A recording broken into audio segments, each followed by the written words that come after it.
الحمدللہ رب العالمین والصلاة والسلام علی سید الانبیاء والمرسلین وعلی آلہ واصحابہ وعترتہ اجمعین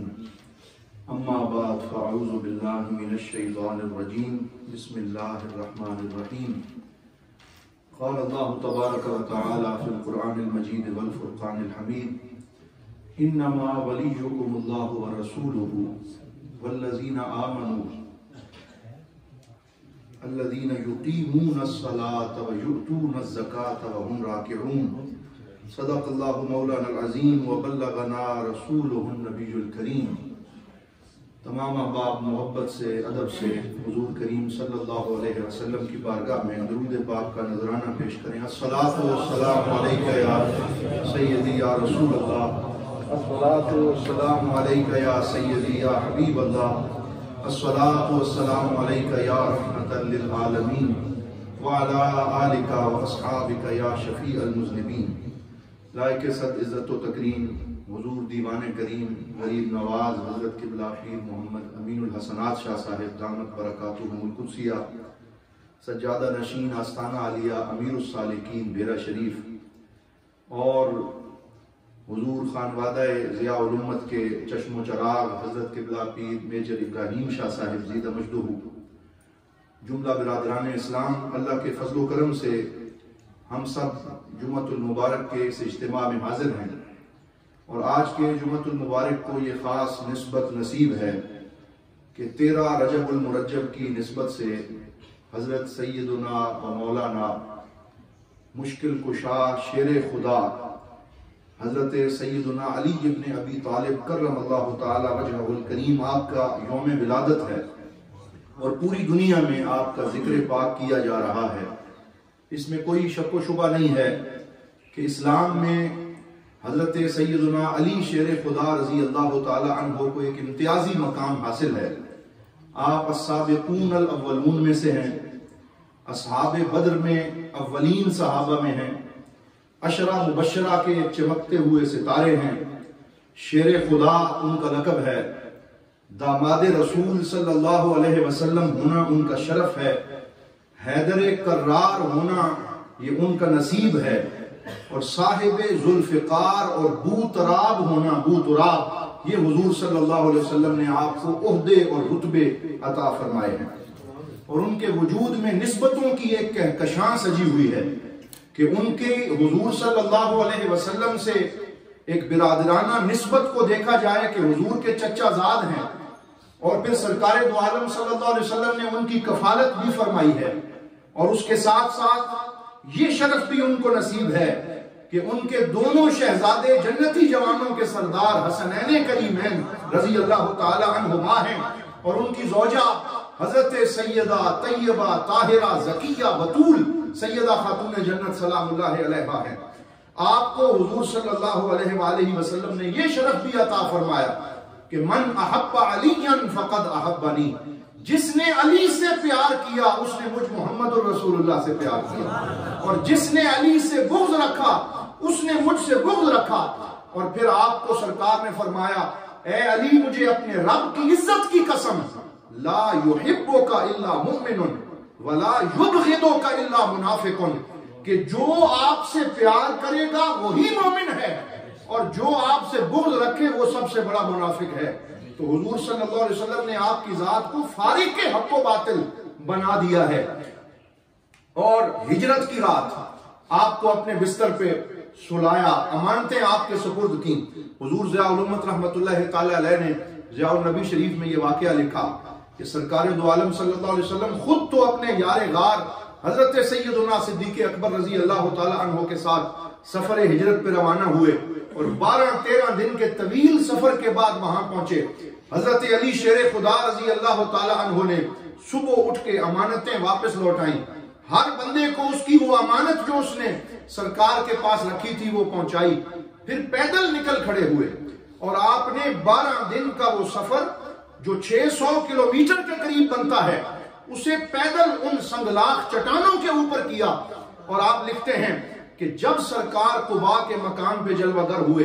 اس دن حضرت علی شیر خدا اس حالت میں وہاں پہنچے کہ آپ کے پاؤں میں نوکیلے خار چبھے ہوئے تھے اور پنڈلیاں لہو لہان تھیں اور پاؤں سوج چکے تھے کہ چلنے کی سکت نہیں رکھتے تھے. جب سرکار دو عالم صلی اللہ علیہ وسلم کو پتا چلا، آپ استقبال کے لیے خود باہر تشریف لائے اور آپ کو کندھا دے کے خود اٹھایا اور اٹھا کے بستر پہ بٹھایا، اور پھر سرکار دو عالم صلی اللہ علیہ وسلم نے اپنی نورانی ہتھیلیوں پر لعاب دہن لگا کے وہ ہتھیلیاں جب آپ کے تلیوں کے اوپر پھیری، حضرت علی فرماتے ہیں مجھے حق پہ ڈٹنے کی جو قوت نصیب ہوئی ہے وہ اس دن سرکار دو عالم کی ہتھیلیوں کی برکت سے نصیب ہوئی. پھر کسی غزوے میں ڈگمگائے نہیں ہیں، پھر کہیں آپ کے پائے استقلال میں لغزش نہیں آئی، اور اللہ رب العزت نے ہر غزوے میں آپ کو فتح مبین عطا فرمائی. اور پھر یہ بھی دیکھیے کہ شرف نسب جو آپ کو نصیب ہے، مورخین نے یہ لکھا کہ حضور صلی اللہ علیہ وسلم کے نسب پاک کے ساتھ جتنا قرب، جتنی مماثلت، جتنی مناسبت اور جتنا قرب ہے وہ اور کسی کو نصیب نہیں. کہ حضرت سیدنا آدم علیہ السلام سے لے کر حضرت سیدنا عبد المطلب تک حضرت علی شیر خدا رضی اللہ تعالی عنہ کا شجرہ اور حضور صلی اللہ علیہ وسلم کا شجرہ ایک ہے، اس میں کوئی دوری نہیں ہے اور کوئی اس میں ڈیفرنس نہیں ہے.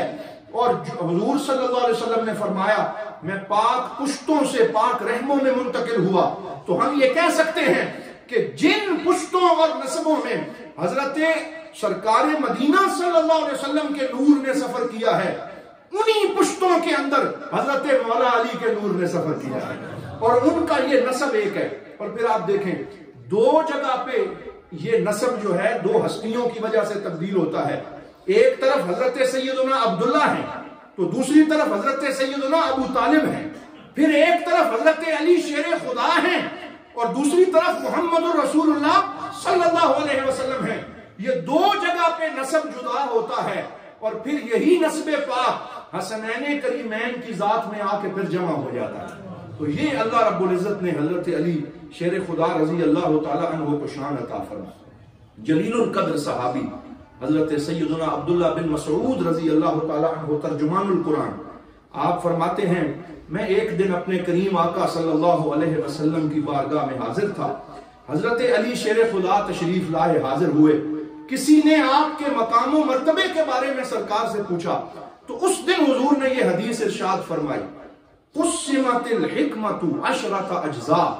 کہ اللہ تعالیٰ نے حکمت و معرفت کے 10 جز کیے ہیں، 10 ٹکڑوں میں اسے تقسیم کیا ہے. علی امتی، میری ساری امت پر. فَأُعْتِيَ عَلِيٌّ 9 اجزاء وَالنَّاسُ جُزْءًا وَاحِدًا، فرمایا ان 10 حصوں میں سے حکمت کے 9 حصے علی کو عطا فرمائے ہیں اور باقی ایک حصہ پوری امت کو عطا فرمایا.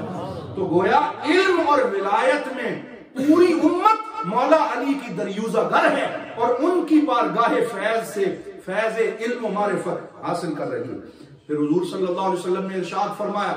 اقدا امتی علی بن ابی طالب، میری امت کا سب سے بڑا جسٹس اور جج جو ہے وہ حضرت علی شیر خدا ہیں. سب سے بہترین فیصلے کرنے والے یہ ہیں. اسی وجہ سے خلفائے راشدین بھی جب کوئی مشکل فیصلہ آتا اس میں حضرت علی شیر خدا کی مشاورت لیتے اور حضرت علی فرماتے لولا علی لہلک عمر، اگر علی نہ ہوتے تو عمر ہلاک ہو جاتا. یعنی جو ہمیں کامیابی نصیب ہے اس میں حضرت علی شیر خدا رضی اللہ تعالی عنہ کی مساندت اور ان کی مشاورت پوری طرح شریک. پھر غزوہ تبوک ہوا. آپ کے علم میں ہونا چاہیے کہ حضرت علی نے تمام غزوات میں شرکت کی اور سر فہرست رہے، کمانڈر رہے، لیکن سوائے غزوہ تبوک کے اس میں حصہ نہ لے سکے. اور اس کی وجہ یہ تھی کہ رسول پاک صلی اللہ علیہ وسلم نے محسوس فرمایا کہ مدینہ پاک میں کچھ منافق پیچھے رہ رہے ہیں اور یہ ہمارے لیے مشکل پیدا نہ کریں. فرمایا اے علی آپ میری نیابت میں مدینہ پاک میں رہیں گے اور یہاں کے حالات کا خیال رکھیں گے. حضور صلی اللہ علیہ وسلم خود تشریف لے گئے. 1 ماہ کا سخت گرمی کا سفر تھا. جس دن سرکار کا قافلہ نکلا پیچھے سے منافقوں نے باتیں کرنی شروع کر دی کہ دیکھیں علی پیچھے رہ گئے، سرکار دھوپ میں ہیں اور علی سائے میں بیٹھے ہوئے ہیں. آپ گھوڑے پہ سوار ہوئے، گھوڑے کو ایڑ لگائی اور جہاں پر سرکار دو عالم صلی اللہ علیہ وسلم نے پڑاؤ کیا تھا وہاں پہنچ گئے. یا رسول اللہ مجھ سے ان لوگوں کی باتیں نہیں سنی جاتی، آپ مجھے ساتھ لے کے جائیں. تو اس دن سرکار دو عالم صلی اللہ علیہ وسلم نے حدیث المنزلہ ارشاد فرمائی، انت منی بمنزلۃ ہارون غیر انہ لا نبی بعدی. فرمایا اے علی آپ ان کی باتوں کا غم نہ کریں، آپ کا میرے بعد وہ مقام ہے جو حضرت موسیٰ کے بعد حضرت ہارون علیہ السلام کا مقام تھا، لیکن میرے بعد کوئی نبی آ سکتا نہیں ہے. تو یہ ساری وہ شانیں ہیں جو حضرت علی شیر خدا کو نصیب ہوئی. میں یہاں یہ بات عرض کرنا چاہتا ہوں، فرانس کا ایک مستشرق ہے، سوربون یونیورسٹی جو فرانس کی ہے، اس کا وہ بہت بڑا اسکالر رہا، اس کا نام ہے روجیا جارودی، اور یہ مستشرق ہے، بیسیکلی مسلمان نہیں ہے، لیکن وہ اسلام پڑھاتا تھا اور سوربون یونیورسٹی میں لیکچر دیتا تھا. ایک دن اس کی اسٹوڈنٹ نے، وہ خود بیان کرتا ہے، اپنی ڈائری میں لکھتا ہے کہ میری ایک اسٹوڈنٹ نے مجھ سے سوال کیا کہ آپ ایک مستشرق اور اورینٹلسٹ ہیں، ہم آپ کے لیکچر سنتے ہیں، آپ کی کلاس میں آخر آتے ہیں، میں نے دیکھا ہے کہ آپ مسلمانوں کی ایک شخصیت علی ابن ابی طالب کا بڑا ذکر کرتے ہیں اور بار بار ان کے مناقب بیان کرتے ہیں، یہ کون ہے، ان کا تعارف کروائیں، اور ان کی آپ اتنا تذکرہ کیوں کرتے ہیں؟ تو وہ مستشرق کہنے لگا، میں نے اپنی اس اسٹوڈنٹ سے کہا کہ یہ مسلمانوں کے نبی کے چچا زاد ہیں اور ان کے داماد ہیں اور مسلمانوں کے عظیم کمانڈر ہیں. تو وہ کہنے لگی آپ پھر ان کا اتنا نمایاں ذکر کیوں کرتے ہیں؟ تو وہ کہتا ہے میں نے اس سے کہا کہ آؤ میں تمہیں ایک مثال دیتا ہوں، تم سے ایک سوال پوچھتا ہوں تاکہ تجھے پتا چلے کہ وہ اسلام کی کتنی بڑی شخصیت تھی. اگر تم سڑک پہ کہیں جا رہی ہو اور راستے میں کوئی تیز رفتار گاڑی آ کے تجھ سے ٹکرا جائے تو تیرا کیا حشر ہوگا؟ وہ کہنے لگی یا میں مر جاؤں گی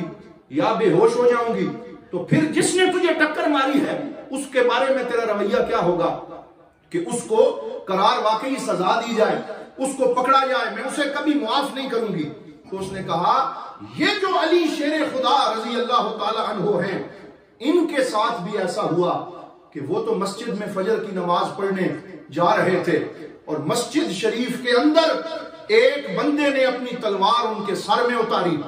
جو ان کے دماغ کی ہڈی کو کراس کر کے دماغ کے اندر جا پہنچی اور اتنی شدید ضرب ان کو لگی،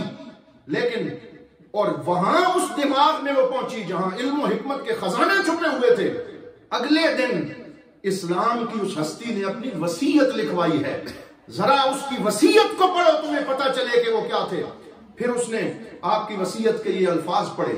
آپ نے اپنے بیٹے حضرت امام حسن کو یہ آخری وصیت اس زخمی حالت میں لکھوائی. فرمایا ارفق یا ولدی باسیرک، اے میرے بیٹے اپنے اس قیدی سے اچھا سلوک کرنا، ورحم ہو اس سے رحم کرنا، واحسن اور اس کے ساتھ احسان کرنا، واشفق علیہ بحقی علیک اور میں اپنے حق کی قسم دے کے تجھے کہتا ہوں کہ اس کے ساتھ شفقت سے پیش آنا. اور پھر فرمایا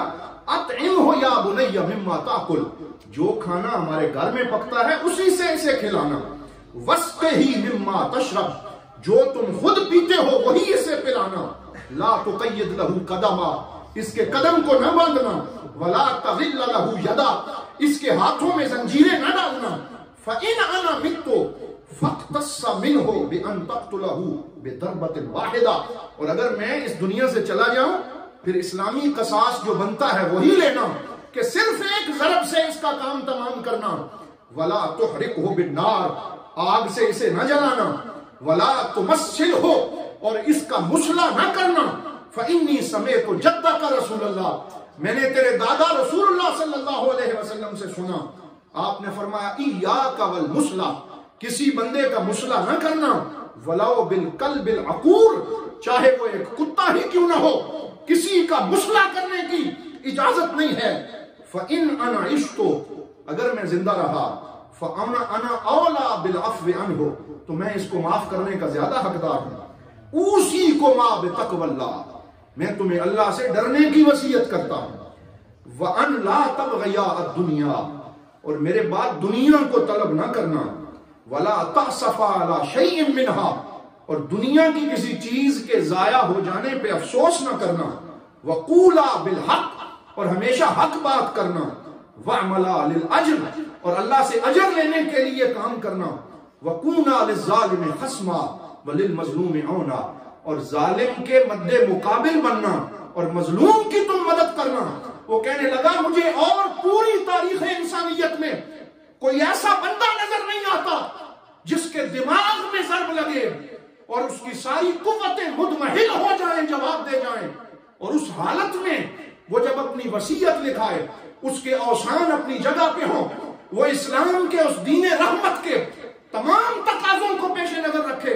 تو وہ لوگ جو اب بھی اسلام کو دین تشدد کہتے ہیں وہ کیسے کہہ سکتے ہیں کہ حضرت علی شیر خدا رضی اللہ تعالیٰ عنہ نے یہ سبق انسانیت کو پیش کیا ہے۔ اللہ تعالیٰ حضرت سیدنا مولا علی کی محبت ہمیں نصیب رکھے، اور اللہ تعالیٰ ہمیں ان کی غلامی جو ہے وہ ہمیشہ عطا فرمائے۔ وآخر دعوانا الحمدللہ رب العالمین۔